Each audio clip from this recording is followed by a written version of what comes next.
Hello again, everybody. Welcome to the latest edition of The Opening Bell with Alex and Matt. We hope you are well, rested, energized, and looking forward to the next boxing week in which we'll discuss the news lines, AJ Fury, rumblings about where, when, who controls what, egos all over the gaff. We'll be talking a bit about that. Claressa Shields packing them in and sparkling once again. Terra Moana at the weekend. Lidard going for a European title, and Teo moves up in weight to fight Rolly Romero. Amanda Serrano back in action as well. And this week in history, we go back to about a decade ago when the recently retired Errol Spence Jr. was just about to really properly burst on to the world scene. Spence Jr. against the veteran European champion Leonard Bundu. Really good fight before the fight that really made Spence's name against Kell Brook. That's from this week in history. Matt is back from Miami. Sounds like a chapter from Bill and Ted, doesn't it? How are you? I'm good. Yeah, I got back on Sunday. And for the first, I always struggle sleeping on the way back. And what I did this time is I got a late flight, so I didn't fly out until 10:30. Worked a treat. I had watched a film, had some food on the flight, and conked out for about 6 hours on the flight. Woke up to the waft of bacon as the attendant was giving the cooked breakfast to the person next to me. I was like, oh, goodness me, I've slept right through. Absolute result. What a joy. What a joy. Although I doubt that was bacon that you smelled. It wasn't too bad. It was all right. It wasn't too bad. I've got to say. Oh, that's the joy of... Yeah, I mean, Virgin Airlines. I will give them some kudos, because on the way out and on the way back, yeah, it was all pretty decent. Apologies to those listening in audio, but just my top. Do you like my top? The last in the series of World Cup splurges. Who's this one? It's Deportivo La Coruña. Looks like a kind of Mexico top, doesn't it? Green, that's what Adidas. It's beautiful. I love it. Yeah, I thought it was Mexico, to be honest, when I first saw it, but realised it wasn't the Mexico badge. Nice though. I like it a lot. It's the last of the World Cup splurge, although there's plenty more retro where that came from in the Steed wardrobe, recently revamped. Thanks to Jason, who got in touch with us via email, the opening bell podcast at gmail.com. If you ever want to email us about anything, any would-be sponsors out there, no problem. Email us. We'll shout you out. But Jason, listening from all the way in NZ, he was stirred by the puppy chat. Sadly, Jason lost his wonderful boy Jake just a week or so ago. So commiserations, Jason. That's a brutal time, isn't it? But he used to go on long walks with Jake, his dog, while listening to the Opening Bell podcast down in NZ. Although he's from over this way, he came over for Parker against Wardley last year. What a fight to come back and watch! My goodness me! But he actually followed you, Matt. He's basically a fan of yours, because he used to subscribe to Boxing News, and then when you left, he followed you across to the Opening Bell, and he is a Patreon subscriber on the OB as well. So basically, it's all about you. It's all about you. I wandered around and finally found. Oh dear, oh dear. So thanks to Jason. Well done to Matt. And he was saying, how about Jake then as a name for a dog? Well, I think we've got the winning name. We wanted to do something a little bit Scottish. This is the new puppy. It's coming in 4 weeks' time. Something like that, 5 weeks. The countdown's on. We're getting sent pictures and videos every day of this little fella in action. He looks a bit of a dude. Hamish is the winner, we think. I thought you was going to say Taggart. Chief Inspector Taggart. Taggart, I like that. Taggart. That will go on the list for the next one. And Jake is remembered fondly as well. So thanks, Jason, for that. We really, really thanks, Jason. And honestly, I can only imagine what you're going through with Jake. You're either a dog person or you're not. And as being a dog person, I can only imagine. So yeah, I'll raise a glass to Jake later on this evening. Yeah, amen. Amen to all of that. We don't get many sort of little sort of growls or barks or maybe the odd snore from Rocky these days. You often used to have him under the desk, Matt. Now he's grown up. He's all independent out elsewhere, is he? I don't think he's ever going to grow up. But no, I have to keep the door shut and keep him out. Otherwise, yeah, we run the risk of pandemonium erupting at any moment. Yeah, sounds right. Now, not quite pandemonium, but constant strife, I think it's fair to say, during negotiations, confirmations, further TBCs regarding AJ against Fury, sort of venue and date, TBC. We're pretty sure it's going to be New York City, but Dana White continues to try to say that he's been the man, and recently saying he's negotiated the TV and he's negotiated the venue. We have contracts signed by AJ and Fury, Matt, but unfortunately they don't align. So I think the contracts are effectively worthless, bar a starting point, I think, for both parties and both of their promoters. So it's not as if you can actually sue anybody for breach of contract, I think, regarding this. So where are we at? What's the latest noise? How's it going to play out? When is it going to be finalised? I mean, Eddie Hearn himself has said there's likely to be a press conference at the end of August. Eddie Hearn has also said that if they do not get a contract which stipulates the fight will be in America, as opposed to their current contract, which stipulated it would be in the UK, then they're going to dig their heels in and say there's going to be no fight.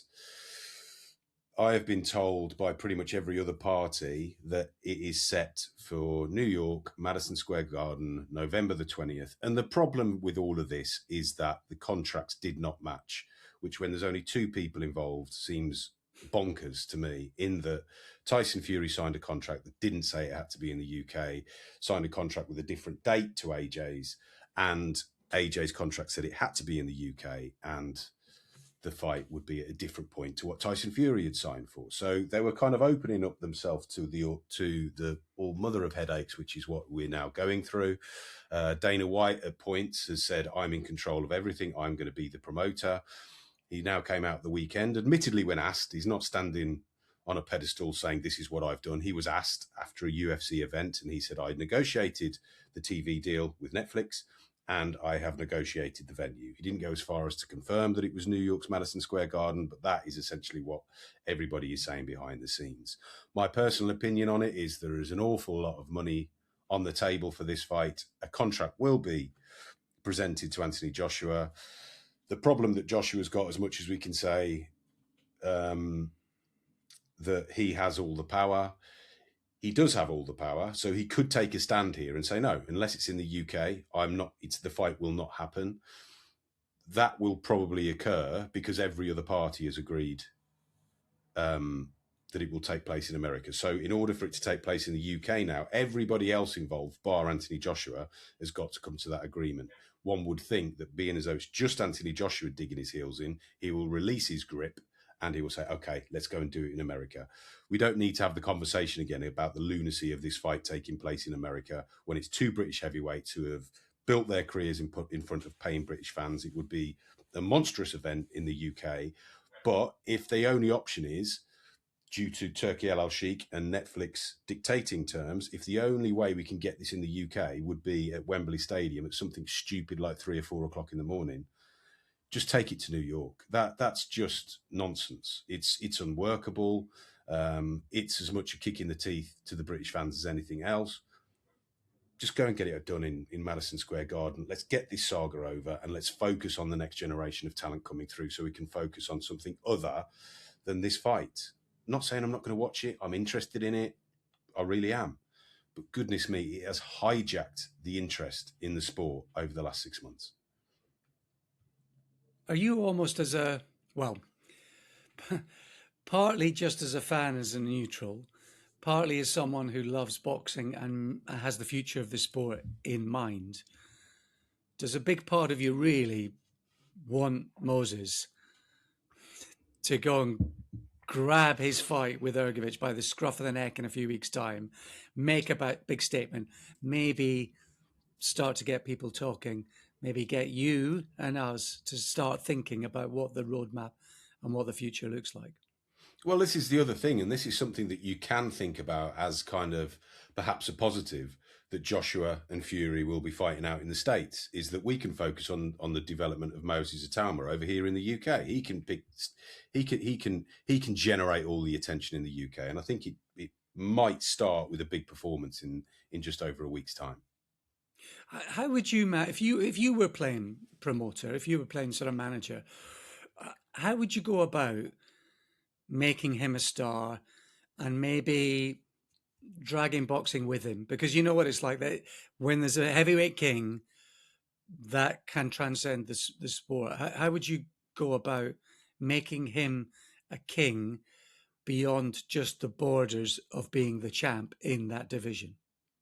The problem we've got, and we'll probably get to it in a bit when we talk about the fight upcoming with Rolly Romero and Teofimo Lopez, is that there are so many barriers in place to stop the fights being seen by the general public, to kind of all we're doing is preaching to the converted, and the converted are the age-old, gnarled boxing fans that are just used to paying through the teeth to see what they want to see.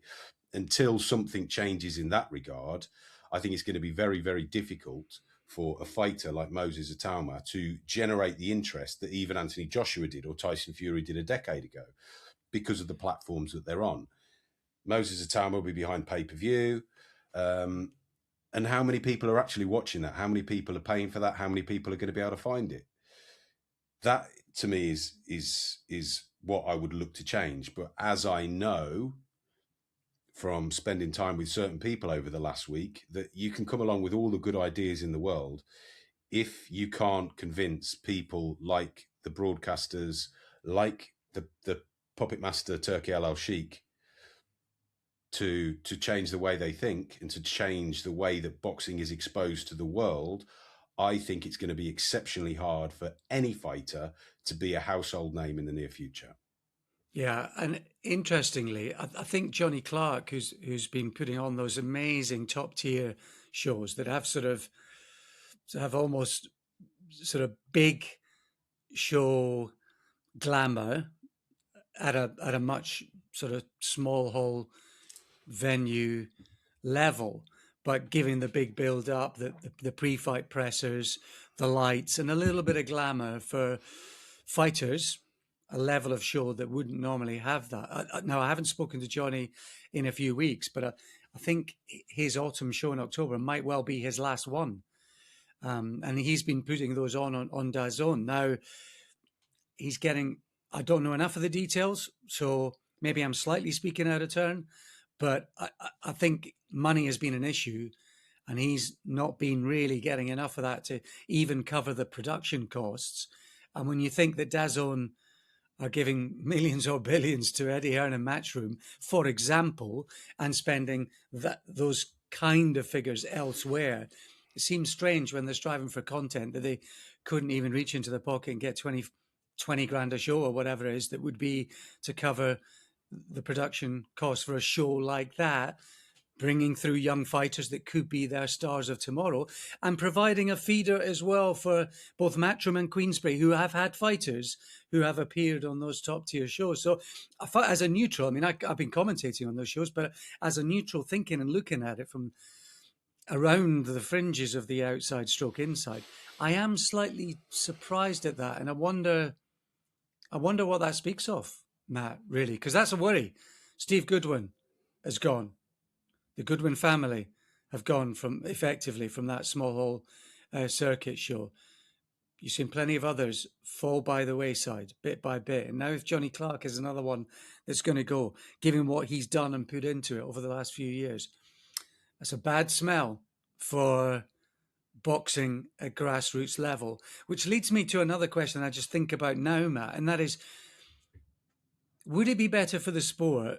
Will it make any difference to the sport, given all the broadcasting, streaming conflicts, the way DAZN have set their own model, what's unfolding and evolving stateside as well, with HBO and Showtime leaving the scene,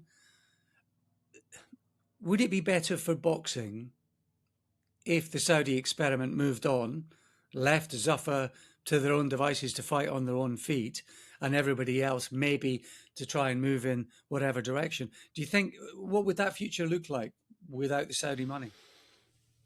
I think we'd have probably quite a rocky road for a while, because there's an awful lot of fighters out there that are used to getting paid a certain amount of money. And I mean that at the top end, but then there's people that want to break into the top end, that are aware of how much they should be getting paid for a top end fight. So they'll be digging their heels in to say, hang on a minute, why am I only getting 2 million? I should be getting 6 million for this fight. When really that 6 million doesn't equate to what's being returned to the bottom line. Just simply doesn't. A lot of these fights now that are taking place are not making money. But you would need to get that message across to fighters. So I think we'd have a period of trouble, and I think it's the increasing marginalisation of the sport, which is a huge should be a concern. But listen, I'm not naive enough to sit here and say boxing is dying. If you go back to the 1940s and you look at the boxing magazines of the time, from the 1940s onwards, we have had headlines that the sport is dying and it's not going to survive this, it's not going to survive that. Whether it is evolving is a matter for debate, I think. And I'm not one of those that's going to sit here and say everything that's on DAZN is rubbish. That's simply not true. There are often very, very good fights on there. My concern is that there's not enough of them that the public are seeing. And the people that are outside the boxing bubble, those that don't necessarily have DAZN or couldn't justify the cost because they only dip into boxing now and again, are now purely reliant on social media clips to get their boxing fix. So they might say to me, oh, did you see the fight last night? It looked really good from the 2-minute clip I saw on Twitter. And that is the extent of what they're getting. Until everybody isn't so reliant on the money from broadcasters, and unfortunately people are. So it's easy for us to say, what are you doing on DAZN? Why is everything on DAZN? It's not necessarily the promoters are almost at the mercy of the money that they're getting from broadcasters. So you could argue it's a vicious circle, but whether anything would change if Turki Al Sheikh popped his clogs or decided or was told by higher forces that, no, you've got to stop spending this ridiculous amount of money on boxing. We need to focus on the World Cup in 2034 or 2030, whenever it is in Saudi. I think it's 2034, isn't it? Which I know all of a sudden there's going to be a big push for. They want to build new cities. They want to build new stadiums. They will want the 2034 World Cup to be the best World Cup that's ever been seen, and they will pull out all the stops for that. Whether boxing is a casualty of that, we wait and see. Whether somebody will come along after Turki Al Sheikh with the same passion for the sport, we wait and see. But I don't think we should necessarily presume that the Saudis are in this for the long term. And if they're not, then the sport in the short term, I believe, will have a problem.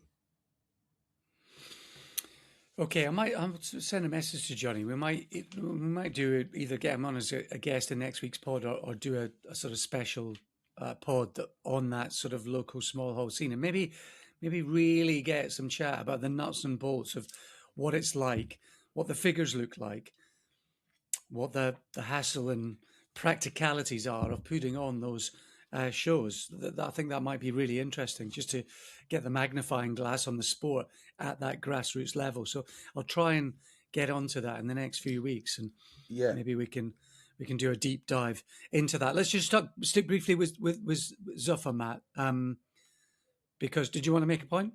Yeah, I would just wanted to. I mean, it's kind of worth mentioning now. You talk about Johnny there, and I just spent some time out with Gary Jonas out at his office at Deerfield Beach in Miami, and he is launching his subscription Pro Box platform on August the 29th, $5 a month. And he is doing that purely because he cannot get a broadcast deal. And he has got a stable that has included people like Angelo Leo, Lester Martinez, who is on that launch show, Raymond Cardenas, Naji Lopez, Lamont Roach, Erickson Lubin. He was heavily involved in the development of Edgar Berlanga. And it gets to a point where these fighters, he has to let them go. He cannot afford championship boxing. And I know that people are going to say, well, how on earth are you can you say that boxing is overpriced and then have the audacity to charge $5 a month? He's been doing it out of his own pocket for the last 4 years. And his shows on YouTube, which are free to view, on average, you're getting something like 300,000 views. Some of them are doing 750,000 views, which, even though we don't know the DAZN figures, I think you can say that more people are watching those shows than are watching DAZN, but they're not making any money, really. They're purely reliant on ticket sales at the gate. So he's saying, unless I get enough subscribers in so we can generate some serious money, there's going to be nowhere for us to go. And that's the difficult thing. And his philosophy, and you're about to go on to Zuffa, Gary's philosophy has always been 50-50 fights. And if anybody out there has watched the Pro Box fights, you will know by and large that has been their USP. He came into the sport 4 years ago wanting to promote 50-50 fights, floated the idea of a league. Zuffa have come in with the same philosophy, yet they are being bankrolled essentially by Saudi money and money from Paramount. Gary just simply now has just had to almost raising the white flag, saying, I cannot compete with all of these guys. There is no room for me to come in and maneuver. So, I hope people get behind him, but it is an indication of the problems that you have if you cannot command a massive TV deal. And that is how reliant a lot of people are on those massive TV deals for these fights to take place. So if DAZN all of a sudden say, goodness me, we are splurging an awful lot of money here, we're going to have to pull the plug, you do wonder what will happen to all of these different entities in boxing. Indeed. Just briefly, a couple of points with Zuff. I mean, we've been teased about Usyk Wilder, haven't we? Craig Richards gets an opportunity against Kaladzic, who lost to David Morrell. And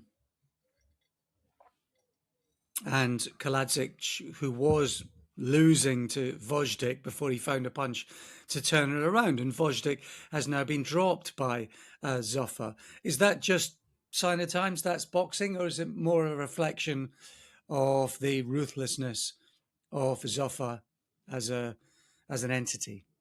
I think this has always been the concern with Zuffa boxing. I think on the surface, you listen to their philosophies, which kind of chime with what I was just saying about Gary. They chime with the hardcore fan in that we want well-matched fights from the top of the bill to the bottom. We have grown frustrated with all of the different championships, so that it's exceptionally hard for even the hardcore fan to follow what's going on with each of the championships. So Zuffa come in with all of these philosophies. But then there is also that kind of underlying ruthlessness, which you speak of, in that, yes, the contract on the surface looks wonderful, guaranteed a certain amount for a fight.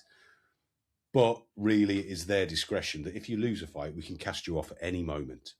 So there really is no guarantee there. I'm sure the contracts of some of the bigger names that they're signing, the likes of Shakur Stevenson, Conor Benn, for example, probably look a little bit different to some of the other guys at a lower level. But yeah, I think it's a perfect depiction of the sport today. And on a sad note, finally in the newslines, Matt, Pritchard Colin died at the age of 33. The sort of Puerto Rican heritage, Florida-based boxer who was injured back in 2015. I mean, we're going to talk about Errol Spence, but Errol Spence sort of really coming through to the world scene at a time when Pritchard Colin was beating guys like Vivian Harris, the veteran. And then he went in with Terrell Williams, fight where there was famously rabbit punches. He went down to those. He complained during the fight of dizziness and feeling unwell to the referee.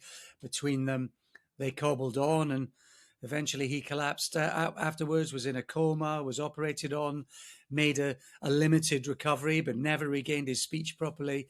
And, well, here we are 10, 11 years later, he's passed away in his 30s, Matt. A reminder about how dangerous this sport is, how important it is that the rules are enforced and the regulations are in place, and safety measures are absolutely at the heart of just about everything that we do as a sport and as a backup to the fighters.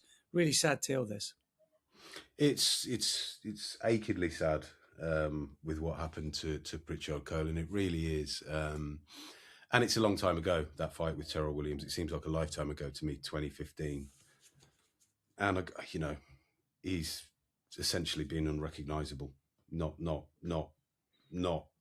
the Pritchard Colon at all that he was before he stepped foot in the ring that night in October, 11 years ago. You talk about the Errol Spence fight as well against Leonard Bundu, which we're going to look at later. You look at who was on the undercard, Heather Hardy. And in the last week or so, we've had Heather Hardy come out, setting up a GoFundMe page, saying she's been left brain damaged by the sport. And I can't afford to support myself, and I can't afford to support my child. There is a bit of few things bubbling under the surface there, in that there was a lawsuit filed against certain people, including her promoters and what have you, that a lot of the people involved with Heather Hardy and a lot of the people that know Heather Hardy, and some of which I was talking to last week, have suggested there's an awful lot going on behind the scenes with Heather Hardy. But ultimately, what we're going through at the moment, as we often seem to go through, is when there's a tragedy in the ring, or there's a reminder of this brutal sport, they seem to come in bunches, and they're almost as without wanting to speak flippantly about these fighters that have either lost their lives, their livelihoods, their senses, their independence. They are almost a necessity to constantly remind everybody involved with the sport what we're dealing with here. And that is from the broadcasters down to the promoters, down to the fighters themselves, that they understand exactly what they're getting into, through to the different commissions, the different doctors, that everybody is aware that as thrilling and as wondrous as this sport can be, there is a dark side. And for some fighters, it's simply unavoidable. There will, for as long as boxing exists, unfortunately, we will have these horrible tales. Hence why everybody should get behind certain people and certain organisations that are doing everything they possibly can to ensure that there is something in place for those fallen heroes. Yeah, the Heather Hardy tale is a complex and complicated one, and we can maybe nudge into that when we talk about Errol Spence. I actually commentated on her fight with Amanda Serrano for TalkSport, actually. What was that? That'd be 3 years ago, almost exactly. And if you want to see an example of a fight that should be stopped between the referee or a corner, that is one. Go and watch that fight. It's a horrible watch. And Hardy hasn't fought since. But yeah, it's hard viewing that fight, to be honest. She got battered in that fight, and there's a strong case that she shouldn't have even been fighting in that fight, let alone allowed to continue in it. But that's something we can maybe return to when we talk about Spence Jr. and Bundu a bit later on. And certainly the sort of fate of Pritchard Colon, safety in boxing, Neil and his team at NAS Medical. Neil's a regular listener to the pod. NAS Medical sponsor the pod. Their slogan is boxer safety is their priority, and that's absolutely at the heart of everything that they do. And that'll be something this week that'll really resonate with him, and I think with his team, because that's kind of the whole reason he does what he does. I think he gets angry, upset, frustrated when he doesn't see the very best of medical care on hand, employed, both in terms of the processes, the care, before, during, and after. He's so passionate about it, and we're so thankful that he gives us his support on this podcast each and every week. I know that'll hit him emotionally and hard, I suspect, the news coming through from the States this week. Right, let's move on to the action that we had at the weekend. Claressa Shields beating Kaye Scott, 42-year-old, inexperienced fighter, in against multiple gold medalist in the amateurs, and unbeaten multiple world champion in the pros. Let's be honest about it. They shouldn't have been in the same ring. But it speaks of several things. One, lack of opposition. Two, easier and more fluid opportunities for fighters in women's boxing at the moment. It won't always be thus, but at the moment, easier for people like Kaye Scott to get opportunities because there simply aren't enough fighters around, which makes it a bit more difficult and for some unpalatable when you have to listen to what it is that Claressa Shields rants about almost all the time, the GWOT, etc., because the landscape in which she is doing her business right now just doesn't really necessarily compare, contrast, or reflect. But she's so good, Matt, isn't she? And she's just way too good for most. She's way too good for almost everyone, and certainly way too good for the Kaye Scotts of this world. Yeah, I mean, there was a world belt on the line. I think there might have been two world belts on the line, both of which belonged to Kaye Scott, or there could have been one that was Kaye Scott's and there was a vacant title on the line. I forget. So therefore, it's difficult to come out and say that this is a mismatch because there was in inverted commas, a champion defending her belt against Claressa Shields, who was coming back down from being the dual light heavyweight and heavyweight champion. So she lost something like 30 pounds. And I believe the reason for her losing that amount of weight and coming back down is because she's realised there's absolutely no one for her to fight in the higher divisions in women's boxing. There's talk about that she'll come back. Who's she fighting? No, not Mayer. Michaela Mayer is one of them. Lauren Price, of course, yeah. But of course, Lauren Price operates in the welterweight division. I mean, so we are essentially in a situation in women's boxing so that Claressa Shields can find a befitting rival as the heavyweight champion, that she's now crashing weight so she can fight the current welterweight champion, which if you were to translate that into men's boxing, it would be absurd, truly absurd, dangerous even. But that is the situation that Claressa Shields in.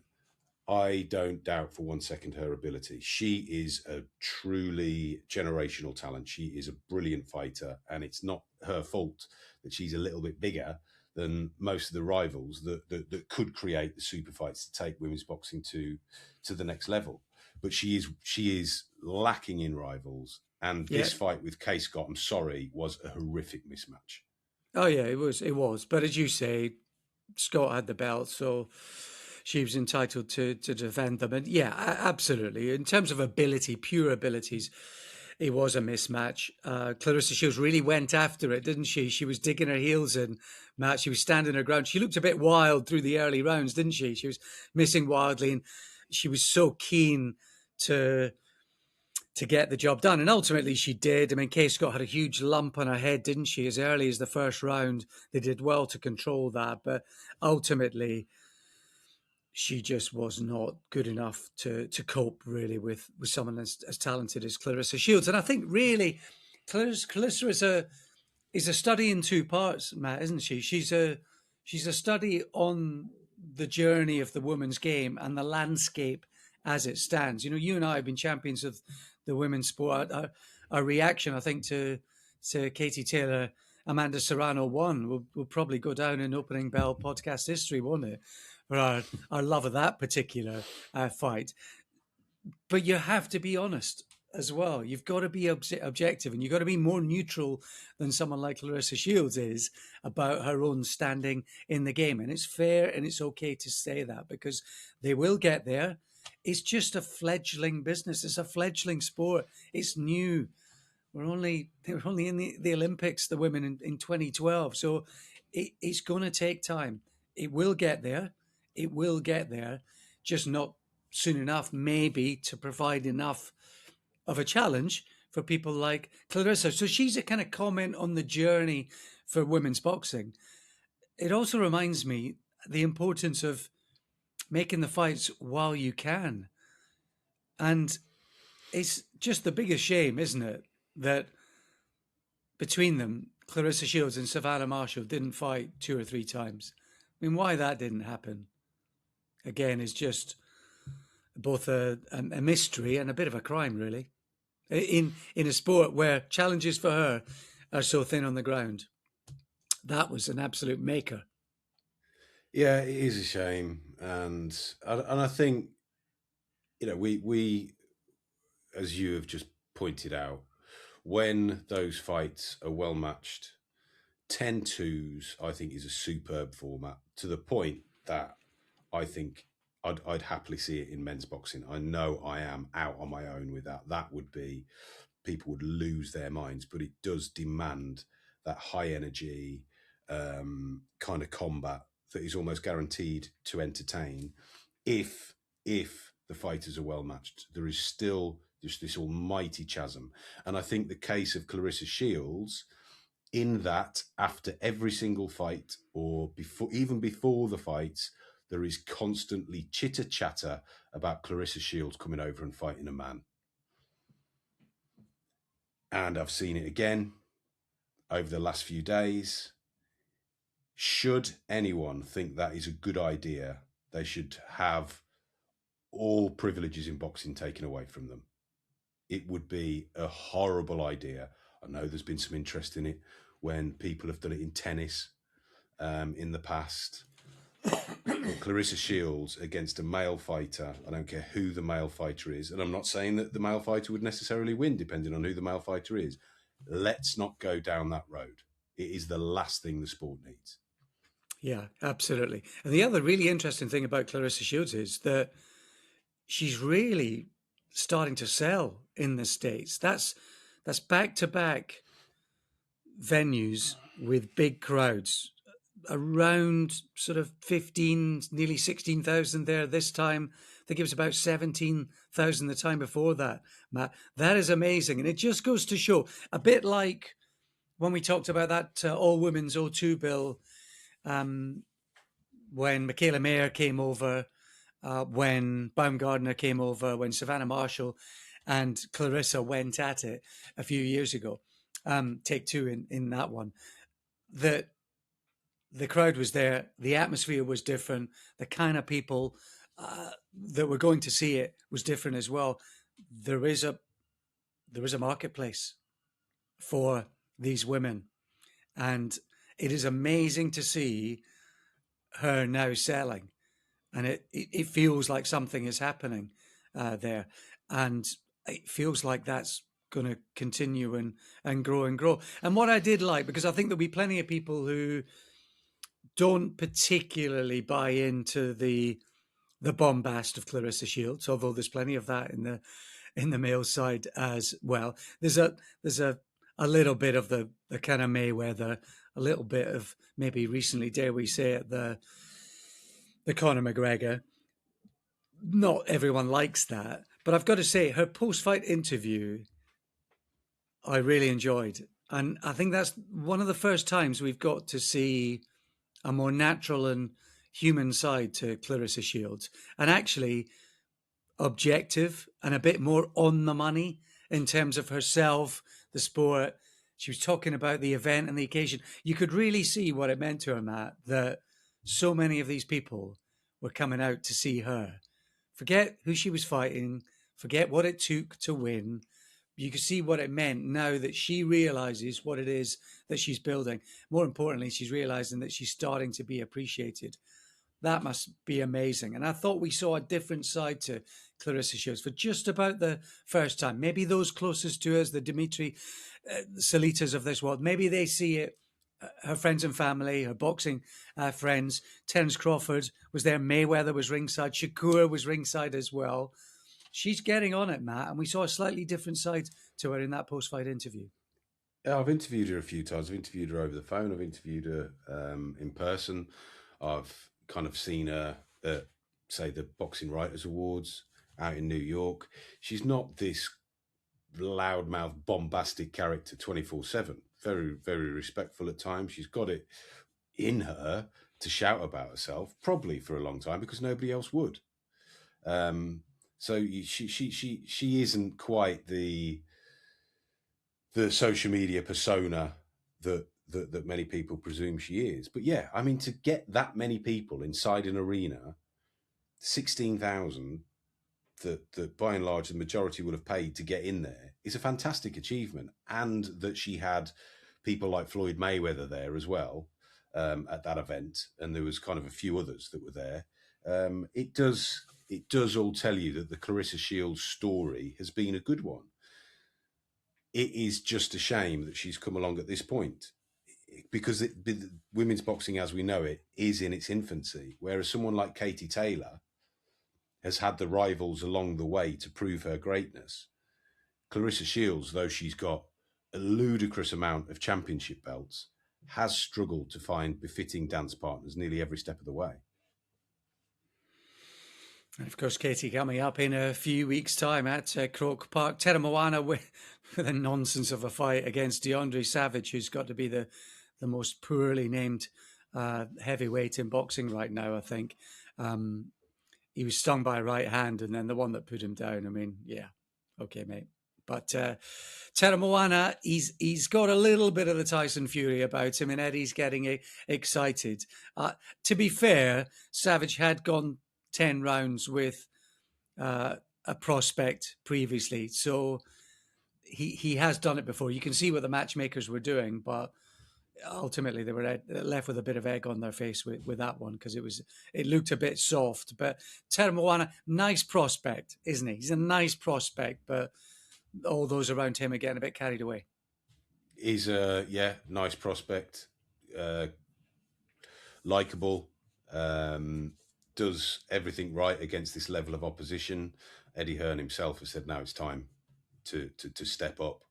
It's a difficult business, kind of crafting a heavyweight prospect, because if you get it right within a few years, you've got a bit of a goldmine on your hands.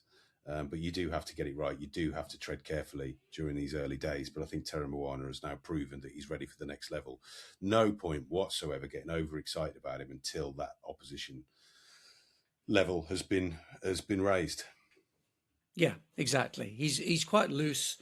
He does things intelligently. Uses feints. He throws unusual crafted shots as well. Seems to have good feet. So, yeah, there is a little sprinkling of the Tyson Fury about his makeup. Way too early to tell. And everything so far has gone 1 or 2 rounds in his career. So, he is. You say he's going to be a world champion, Eddie. Okay, you might be right. But there's plenty like him have fallen by the wayside over the years. So we shall see when he moves up, when he goes a few rounds, when he has a little bit of a test and more of a challenge. We will see. This weekend, George Lirard steps up, at least nominally on paper, against Dario Morelli, who's only lost once. He tends to go the distance, Morelli. So you wonder, at the age of 33, does he have enough pop and sharpness to keep Lirard off them? And you'd say Lirard maybe, did he slightly underperform against Tyler Denny, or did Tyler Denny maybe produce one of the sort of last big performances of his career and they kind of met more towards the middle? I don't know, but Lirard won that one in the end. And now, having won a British and a Commonwealth title, he moves up for the European as well. These are the right kind of steps, I think, traditional steps for a guy on his trajectory at the age of 24. It's quite refreshing to see it. In we win the British, we win the Commonwealth, and then we're going to complete the set with the European. Dario Morello, he could be awkward, but I can't. The difficulty is with these kind of fights, they're almost quite difficult to get excited about. You say it's very romantic that they're winning, that they're going the right route and winning the European title, but the European title isn't quite like it used to be in the 1970s and 1980s, for example, where to win the European title, you have to beat a world-class opposition to win the European title. Then you are set for a world title fight next. But it is natural progression for Lirard. There's no rush whatsoever. Yeah, he didn't, I think, given that Tyler Denny had been bombed out by Hamza Shiraz, everybody's presuming that Lirard is just going to do the same. You take that loss to Hamza Shiraz out of Tyler Denny's back catalogue, and beating Tyler Denny at this stage of Lirard's career, and okay, it was tough, it was a rough fight, but I think Lirard was a clear winner for me. then that's a good result. That's a good learning fight. That's the perfect fight. And I think we judge them a little bit too harshly for reasons like that. So you would expect Lidard to win this one at the weekend. You suspect it might go 12 again, but I'd make him a favourite at the Copper Box. Yeah, absolutely. He's a heavy favourite. Morello 6.5 to 1 against, actually. So he's a heavy odds-on favourite. And you could argue, talking about being critical, I was effectively of Callum Walsh, or I was trying to give context about his future on the pod last week. You could argue that Callum Walsh did a better job with Tyler Denny than Lidard did, I think. So, I've got to be fair on that one as well. Jimmy Sainz, TMA Ayton on that bill as well. And Lenny Buttigieg is in against PA Gordon. If there was a sort of small stake bet at the weekend, I think Buttigieg will be too busy for PA Gordon, but I've actually seen Gordon in the flesh box, and he can box. He's got some ability, and he's at 7 to 1 against. I suspect Buttigieg will be too busy, just have too much energy for him. But Gordon's got a bit of a squeak in that one at 7 to 1 against. If you're looking for a very small stake poke at a big price at one of the weekend, PA Gordon against Lenny Buttigieg. PA Gordon, he's been inactive for a while though, hasn't he? Which may not help him. I think he's 16 months out the ring, maybe a bit longer. So but can't beat a Steedo outside bet. Teo is odds-on favourite to beat Rolly at the weekend. It's probably about right, isn't it? Although he is moving up in weight. Do you think 147 is going to suit him? Romero's already had a fight at that weight, although he has been out for 15 months since he beat Ryan Garcia.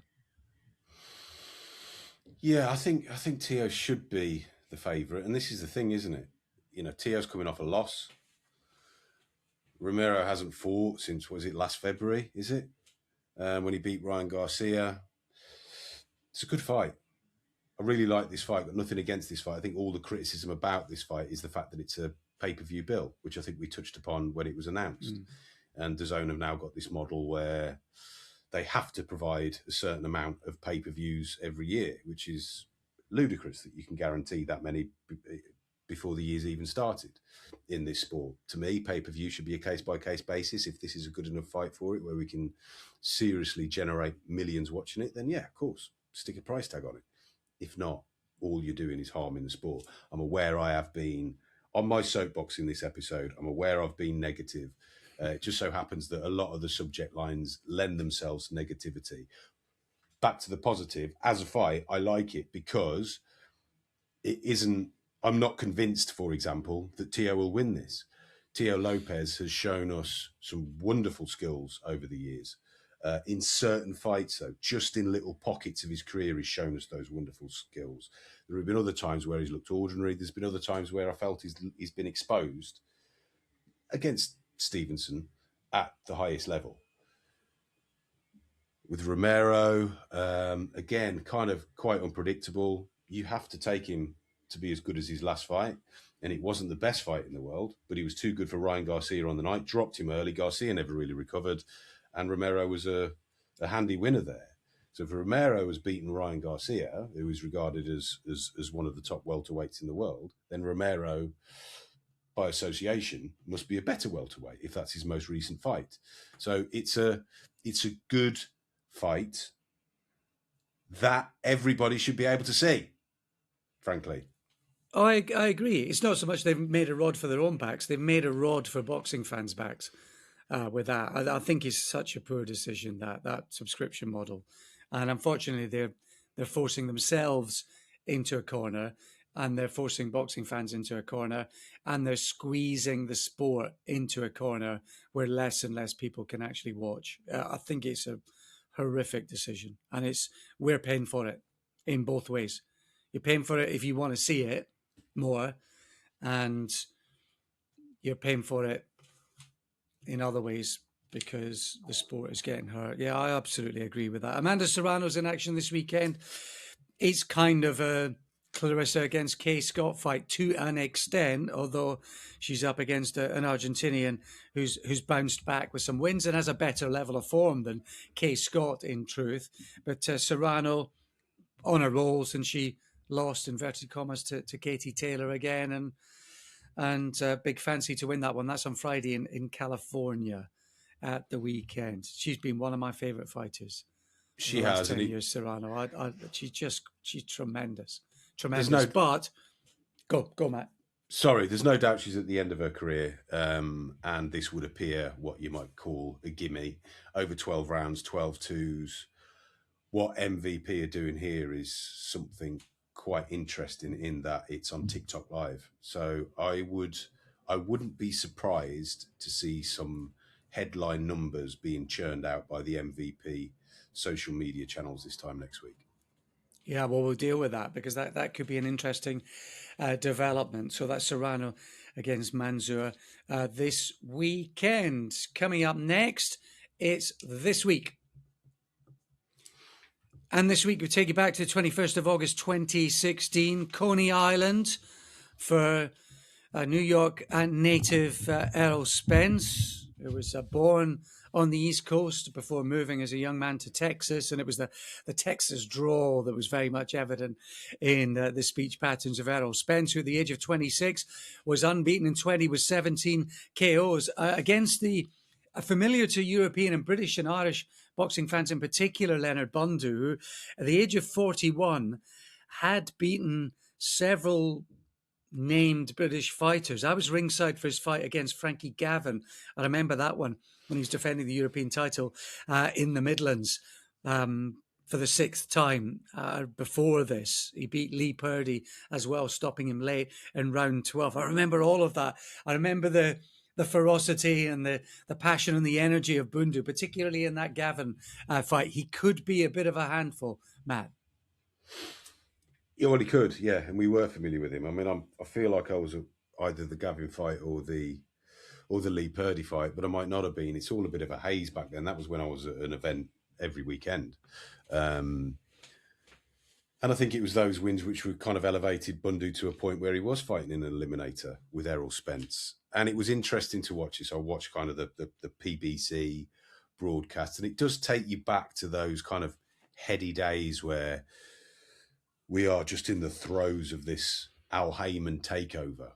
And even though on the surface, Al Heyman is the polar opposite of Dana White in terms of courting attention, in terms of getting exposure, his brand's kind of USP is very, very similar to Zuffa. What Zuffa are trying to do now, in that get it all in-house, get all the fighters fighting each other, and we will be able to revolutionize the sport. So everybody today that might be of a certain age, that's a little bit younger, that hasn't seen this kind of takeover and presume that all takeovers are a success, might go back and look at the PBC story. Now, I'm not saying PBC was a failure. They're still around. They've got to deal with DAZN themselves recently. That's kind of keeping them going, essentially. It looked like PBC's days were numbered not so long ago. But this was when they had someone like Errol Spence to hang their flag off. At this stage, Errol Spence, 26 years old, 20-0, 17 KOs, was a joy. And you watch this fight, and you do have to remember that Leonard Bundu, 41, was 15 years older, but he had kind of proven himself to be on the fringes of world class. The way that Errol Spence takes apart a fighter who had just beaten Frankie Gavin should tell you how good Errol Spence was and how good he might have been. And I don't want to take anything away from what Errol Spence went on to achieve. He did a lot. He did more than the vast majority of fighters could dream of. But you watch this performance and you did kind of get that sense that you were watching an all-time great in the making. Whew, what poise, what patience, what spite on the attack. He's hard to fault with his jab. His defense is always tight and clever with his right hand. He was doing everything right at this point against Leonard Bundu, and this was one-sided stuff. It was. There's a like a 3 minute BBC highlights package. I've watched both. I watched the highlights initially, and then I went and watched the full fight. The highlights package is one of the most misleading, worst put together highlight packages I've ever seen in my entire life. If you watch the highlights package, you'll be thinking, God, Leonard Bunter's giving him loads of bother. And then you go and watch the live fight, and you're like, he's never in it. He is never in it. He's trying, but he is never in the fight. He gets absolutely bullied by Spence, who's hitting him hard with counter shots repeatedly, again and again and again.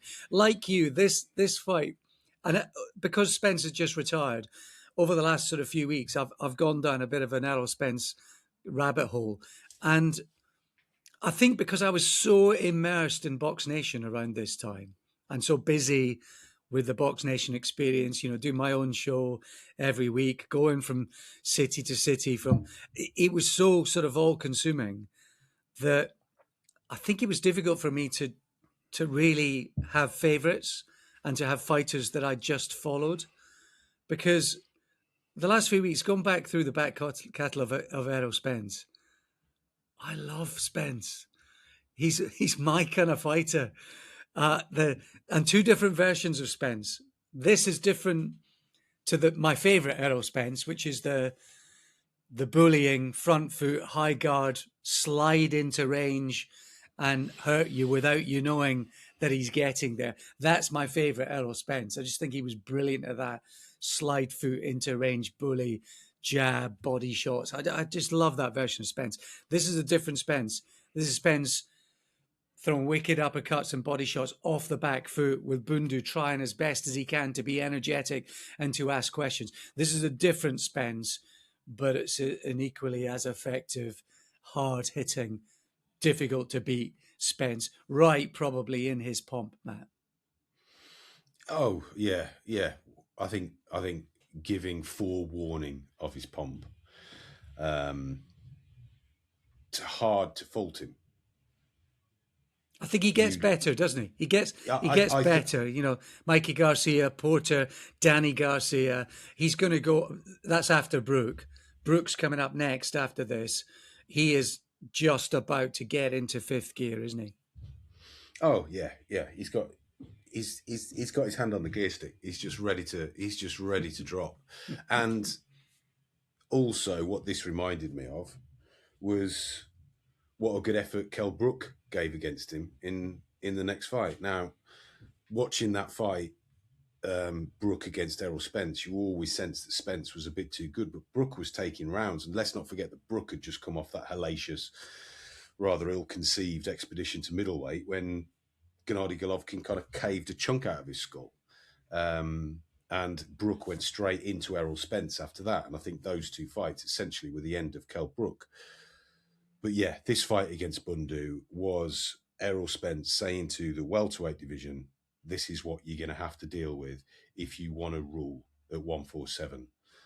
And I think around this particular time, 2016 up to about 2020, 2021, Errol Spence was a supreme fighter. But then you look at what he did go on and do, and even though there are impressive performances, which you've just mentioned, the likes of the brilliant Mikey Garcia, who, with hindsight, was making too much of a leap to Errol Spence, but Spence won every single round against the brilliant Mikey Garcia. He made it look easy against the tough Lamont Peterson, had a good scrap with Sean Porter, but there's such big chunks of inactivity that I feel like we never really got to see the best of Errol Spence. I'm not going to blame boxing for that necessarily. Errol Spence, as we know, kind of all of a sudden cash on the hip, and he didn't always behave himself in the way that he should have done. But not many fighters do, to be perfectly frank. But Errol Spence really was, during that 5-year period, just a joy to watch. And it's such a shame now when you look back on the fight against Terence Crawford that you could almost see in the opening round against Terence Crawford that Spence wasn't quite the fighter that he used to be. And we can now, little me here, sat watching boxing every week, thinking I know everything about boxing. because I've done a bit of work with it and I've spoken to certain people and I've seen certain things and I think I'm really clever and I can say, oh, Errol Spence didn't do what he should have done with his career.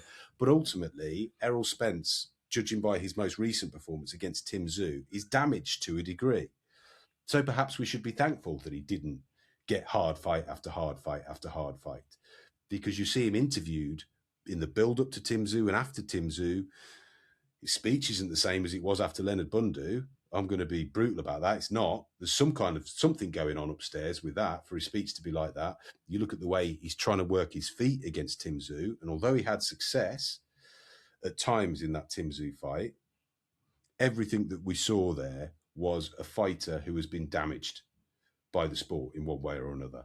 So, yes, on the one hand, we can say, well, wouldn't it have been wonderful if he'd have been fighting every 2 months and he'd have set the world on fire? If he had, chances are he wouldn't have been fighting Tim Tszyu this year.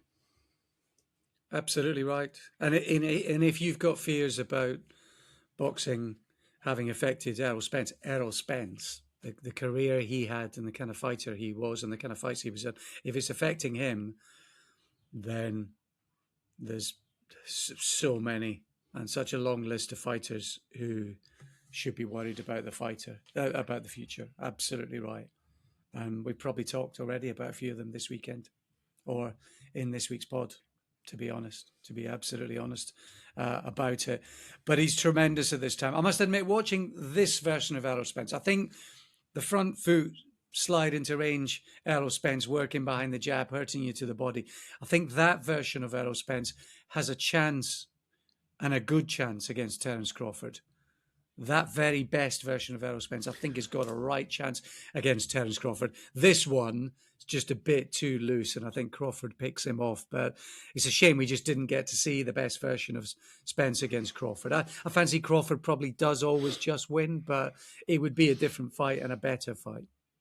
It would have been a different fight. And I think the reason why so many were picking Spence, and I think it was going in, and it's probably quite harsh to now say that that fight was a letdown, because going in, the hardcore fans were all really excited about it.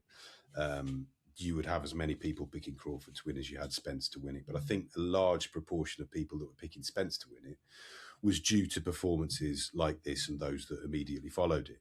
And they were all still relatively fresh in the memory. You're not going to think that someone, Spence at that point, is past his best. But I think we can now say that he was, if you look at the way he approached that fight. And we know that certain things did not go well in the build-up for Errol Spence. But I like this version. I do like this version. You can see, however, and I presume there's the odd moment where Bundu is just trying to do something and catches Spence on the way in, that were used in those fight highlights that you've described before. There was the odd occasion where Spence's head would go back when he kind of essentially walked into one with a bit of over-exuberance. But what I did like from Spence here, and this is someone that has been drilled in the art of boxing from a young age, in that after this fight, they thank his father, who took him to the gym at the age of 12. Spence didn't like it to start off with, but his dad ensured that he continued to learn the art. Spence, there was no kind of looking over to the corner at any point. He doesn't need any advice from his corner. Errol Spence has got an understanding of what needs to be done, where his feet needs to be, when to have his hands high and when to attack. That is second nature to the top fighters that have been doing it since they were a kid. And this version of Errol Spence, I was such a huge fan of, so hot on. Just watch him go about his business. Watch the moment that he has recognised in Bundu that he's there for the taking. And that moment, when it comes in round 6, is exquisite finishing, even if the referee is dreadful right at the end. He misses the fight, he misses the punch that changes the fight, or that absolutely sets the wheels in motion for the climax and the finish. Yeah, so wicked uppercut. Referee doesn't see it. Bundu feels it, goes down, kind of staggers backwards. The referee doesn't call it at all. No count. Wipes his gloves and says, "Yeah, go on, lads, back you go." I mean, it's a wicked shot. It's so obvious to everyone else, and then the right hook that finishes it almost puts him to sleep. Well, it does, and I think one of the most telling things about that, about those moments, is Bundu's reaction when the referee is saying no knockdown. Bundu's almost like, "Are you sure? You're not just seeing what I've just got up from." Please give me a count. Give me a count. Yeah, absolutely right. Absolutely right. Madness. But what a finish, and what a joy to just go back and look at Errol Spence during this time. You mentioned Mikey Garcia. I mean, he's closer to the perfect sort of boxing strategy: start, middle, end, get out, isn't he, Mikey Garcia? He stood his ground with Top Rank. It cost him 2 years of his career, but ultimately, in the end, a bit like Floyd Mayweather, he made it pay financially, and won titles in multiple weights, and went on to make the money at the back end of his career as he was getting better, and probably got out at the right time as well. So Mikey Garcia is probably a good advert for how you should do it, or closer to how it should and could be done if you can afford it, because Heather Hardy on the undercard, Matt, absolutely couldn't afford it. Now, it's a complicated story, and there's probably lots at play. I mentioned the Amanda Serrano fight in 2023, which I commentated on off the telly for TalkSport, and that was a brutal watch. I mean, how her corner kept sending her out. She did keep firing back, admittedly, but that fight should have been pulled. I mean, that is more damage upon damage. And unfortunately, Hardy's career is probably like a generation of women around her time. You could have Jane Couch from this side of the Atlantic, Hardy on that side. Women who were fighting at a time when they weren't necessarily getting the rewards, and boxing for women at that time wasn't the platform of opportunity that it has become. So we spoke about Claressa Shields and what her career sort of says and about women's sport. Heather Hardy on the undercard here talks about it from a different generation entirely. I think it is a complex story with Heather Hardy, particularly with the lawsuits that she's firing at various promoters and what have you. She came into the sport late. I've just spoken about Errol Spence exhibiting a long education, a long understanding. Heather Hardy came into the sport late and was protected to a large degree, and then when the level of opposition went up, Heather Hardy was in tough fight after tough fight after tough fight. Difficult, really, to say who's to blame for that. And I think that we can still say, as you've just alluded to there, the shallow talent pool, you've got someone who's put a run of wins behind them.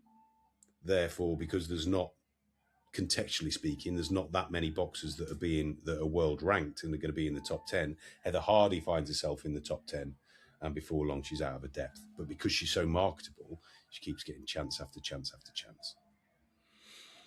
Errol Spence wasn't in the top 10. He was number one challenger to Kell Brook for the IBF title. He would go and fight Kell Brook in the next year, several months later in 2017, and he would sparkle down the stretch in that one, stopping Brook in 11 to become the champion and then go on a tear. That's from this week in history. Errol Spence against Bundu. Go and watch that. Go and remember Errol Spence at close to his best. And our big thanks to NAS Medical. Once again, thanks to Neil and the team, independent experts in ringside medical care, medical coverage for professional and amateur boxing events. They can provide ringside medicine training and basic life support, accredited courses. Boxer safety, very much their priority. If you want to go and read about them, contact them for any information or support, nasmedical.co.uk. Thanks to them, Apple Plus subscribers and the Patreons, you keep the show on the road. You bring the opening bell to everyone else each and every week. It is your show, and we thank you. We'll speak to you again next time.